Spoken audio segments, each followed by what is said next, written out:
Hello and welcome to your favourite channel Breno solution.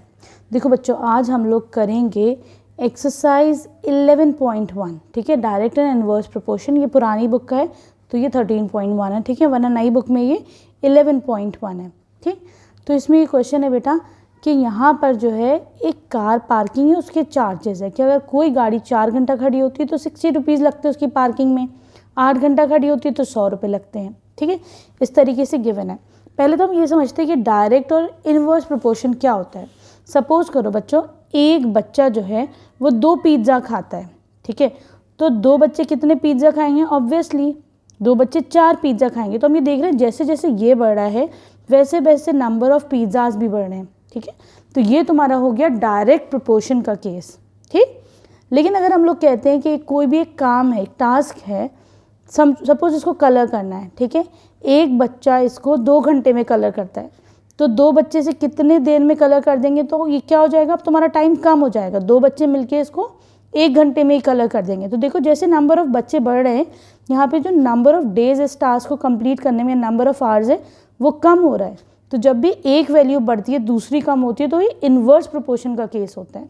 ठीक है, दोनों चीज़ें इंक्रीज हो रही हैं देखो, तो ये डायरेक्ट प्रोपोर्शन का केस हो गया। दोनों में डिफरेंस समझ में आ गया।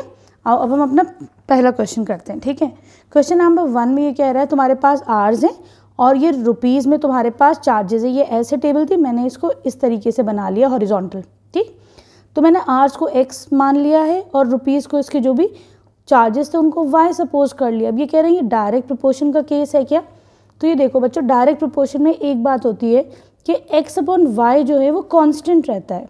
मतलब क्या है तुम्हारे पास कि जो भी 4/60 होगा वही क्या होगा, 8/100 होगा, वही 12/140 होगा, वही 24/180 होगा।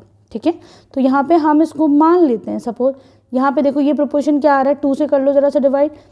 2 2 ज़ा 4 और 30, 2 1 ज़ा 2/15, 1/15 आया। ठीक है, अब यहाँ पे अगला वाला कर लेते हैं हम लोग, 8/100 करके देखते हैं। इसको सपोज करो, इसको तुम A1 ले लो। ठीक, यहाँ पे A2 देख लो, A2 है 8/100। ये रेशियो देखो ये कितना हो जाएगा, 4 2 ज़ा 8, 4 25 ज़ा 100। यहीं पे देख लिया बेटा कि देखो ये दोनों डिफरेंट आ रहे हैं रेशियोज, है ना।